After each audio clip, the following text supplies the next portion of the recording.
Dans un instant, nous découvrirons comment redonner une seconde vie à nos vieux vélos grâce à un atelier participatif en Ardèche. Nous nous rendrons également à Lyon où une collecte de slips et de maillots de corps a été organisée pour les plus démunis. Des sous-vêtements que l'on ne pense pas toujours à donner, mais tout d'abord en Ille-et-Vilaine. Les seniors ont leur village à Québriac, un lotissement riche en animation. Ici, tout est fait pour rompre l'isolement des personnes âgées. Voilà ma chambre, voilà la salle de bain. Alors là, vous voyez, c'est quand même pratique. Douche à l'italienne, porte coulissante, le tout de plein pied. À 82 ans, Yvonne est ravie de son nouvel appartement. Un T2 à moins de 350 €, tout spécialement aménagé pour les seniors. Je suis chez moi, je fais ce que je veux, je vais où je veux, je rentre quand je veux, à l'heure que je veux. Et je ne peux pas dormir par moi-même. Non, c'est pas du tout la même chose qu'une maison de retraite. Yvonne a tout ce dont elle rêvait, son indépendance et une vie sociale à 2 pas de la maison. Car le village de Courtil-Noé à Québriac compte 12 appartements sociaux comme le sien et une salle communale où de nombreuses animations sont organisées. C'est un lieu un peu central au niveau du village. Ça permet aux habitants de pouvoir se retrouver, partager des moments conviviaux. Ça permet aussi aux personnes, aux habitants de la commune de venir se joindre aux locataires pour passer de bons moments. Ce projet n'aurait jamais vu le jour sans l'implication de la municipalité. 6 ans et 250 000 € auront été nécessaires pour le mener à bien.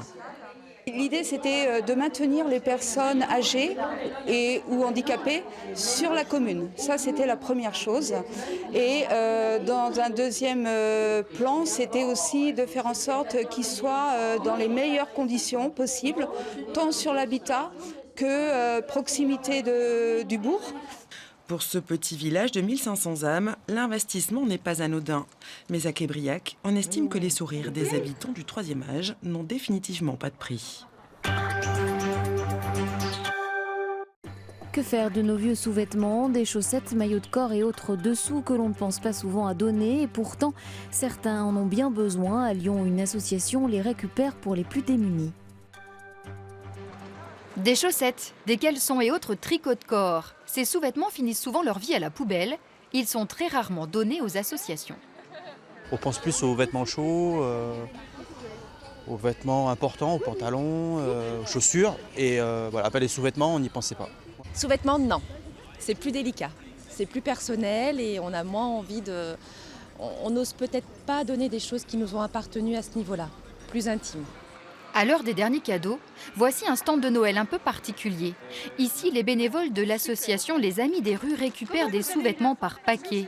Une collecte solidaire qui a incité Isabelle à vider ses placards.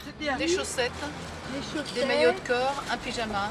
Chacun au fond de son tiroir, des chaussettes dont il ne se sert plus et des maillots de corps. Et voilà, si ça peut servir à des gens qui en ont besoin, c'est facile. En une matinée, les sacs de chaussettes et de slips s'entassent. Des kilos de sous-vêtements qui seront triés avant d'être distribués dans cet accueil de jour.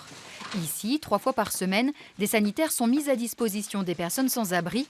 Après chaque douche, du linge de rechange leur est proposé, alors les stocks s'amenuisent rapidement.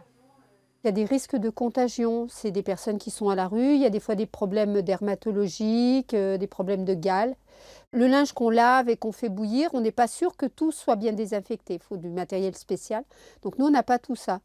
Donc du coup, le linge de corps, pour éviter tout risque, il est jeté et on leur redonne à chaque fois du nouveau linge. 90% des bénéficiaires sont des hommes et les sous-vêtements masculins manquent particulièrement. Alors, si vous avez raté la collecte, l'association est preneuse, même après Noël. Il se jette à l'eau pour la bonne cause. Un franc-comtois d'une quarantaine d'années a décidé de rejoindre l'Angleterre à la nage en 2017. Un défi pour aider plusieurs associations qu'il prépare dans un lac près de Montbéliard dans une eau à 5 petits degrés.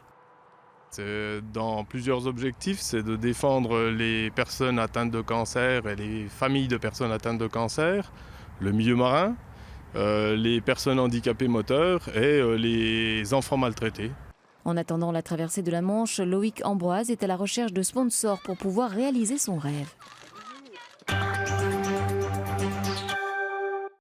En Ardèche, pour quelques euros, vous pouvez facilement réparer votre 2 roues vous-même grâce au premier atelier vélo participatif, une initiative citoyenne qui a déjà séduit de nombreux cyclistes éco-responsables. Donc tu vois là, regarde, Tu as la tête du câble là qui dépasse. Donc l'idée c'est de pouvoir la sortir, mais sauf qu'après il faut pouvoir remettre un câble et qui resuive le même circuit. Hein. Il en connaît un rayon, Guillaume Perrault, en matière de vélo, à force de voyage et de bricolage sur son propre 2 roues. L'idée de partage a suivi naturellement et depuis septembre, il anime un atelier hebdomadaire ouvert à tous sur participation libre pour apprendre le b.a.-ba. Il y a beaucoup de vélos dormants où ils finissent en déchetterie. Et ça c'est un gros problème. En France on jette énormément de vélos, quoi. Donc du coup l'idée c'est de pouvoir transmettre des savoirs, accompagner les personnes pour leur redonner confiance sur des petites choses très simples au départ, hein.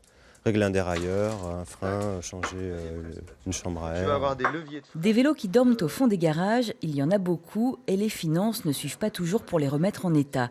Les finances, mais pas seulement, ici les conseils sont basés sur le système D. J'ai visité tous les réparateurs du coin qui m'ont dit qu'il n'y avait rien à faire, il n'y avait aucune solution. Et donc en discutant avec Guillaume, il m'a dit si, tu mets un simple dérailleur avec une patte et puis ça peut le faire. On a refait un trou dans le cadre et ça fonctionne.